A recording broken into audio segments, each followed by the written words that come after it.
안녕하세요. 원영석입니다. 오늘도 원영석의 진실정치 애청해주셔서 감사합니다. 예, 마이클 심 박사님이 LA에 오시는데요.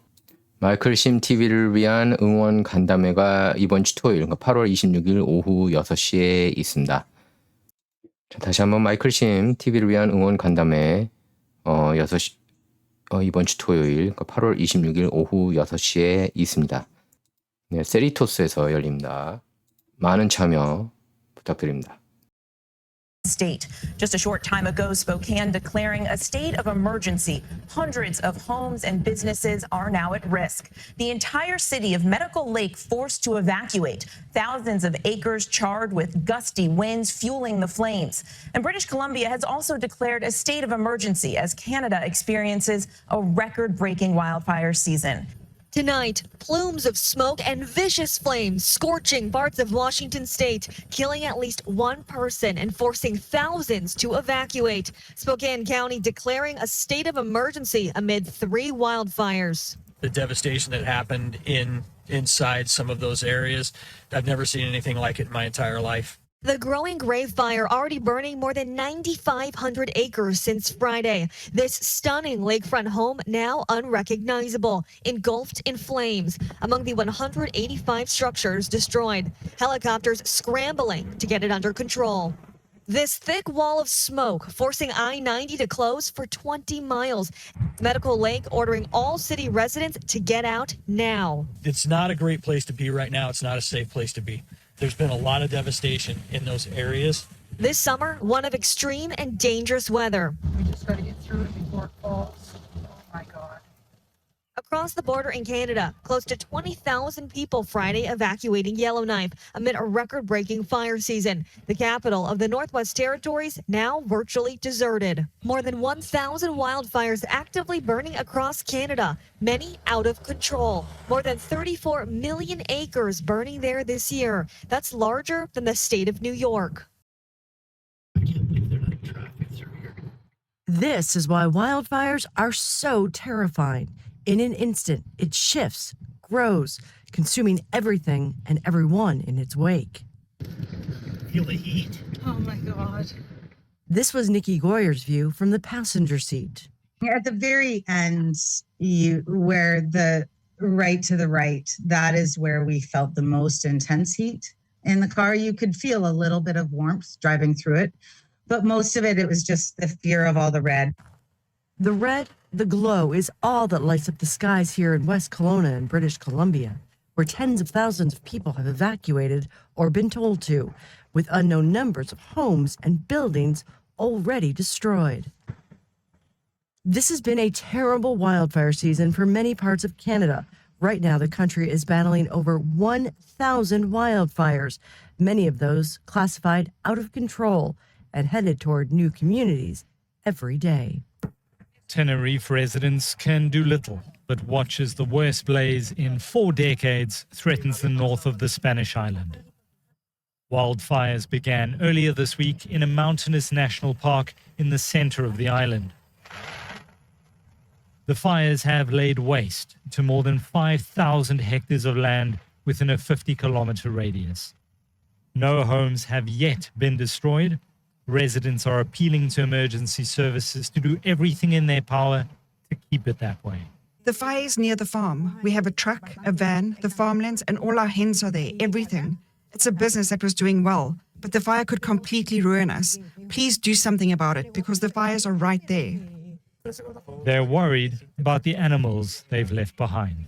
Los bomberos están delante de la casa. The firemen are in front of the houses. We want them to stay there so that the fire doesn't go to the homes and maybe some of our animals can be saved. We are, as you can understand, nervous. Thousands have been evacuated, but not everyone is taking up the offer of temporary accommodation. We are staying in the car. They offered us a place at a sports center down there, but we prefer to stay in the car because that way we can... Yeah, we'll time this out. While here in the Northeast, those 3 confirmed tornadoes, this one crossing Interstate 295 near Providence, Rhode Island. The tornadoes and the dangerous line of storms triggering multiple accidents and downing trees. A surveillance camera capturing this one crashing right down on that car. We have this hurricane and these tornadoes covered tonight, beginning with ABC's Trevor Ault on the twisters hitting the Northeast. Tonight, terrifying images of a tornado tearing across a Rhode Island highway. Watch again as it passes just ahead of this vehicle on Interstate 295 west of Providence. Wow! It come through and did damage. One woman telling authorities it briefly lifted up her car. Fire chief saying she was shaken but unharmed. Families in Situate racing for cover. It was so fast. It was unbelievable. It got silent out here, and then all of a sudden things were moving across the yard, and I just yelled to my kids to get in the basement. Tornado sirens sounding in Providence as the storm approached. Crashing winds toppling trees onto vehicles across the area. Bam, they fell down. I'm like, guess I'm not going to work today.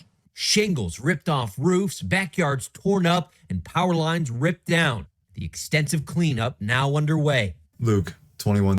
This summer feels like a page torn from the book of Revelation.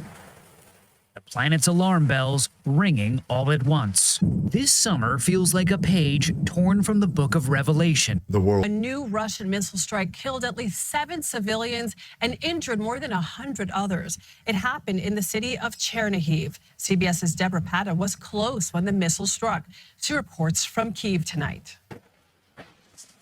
The moment a Russian ballistic missile struck deep in the heart of Chernihiv.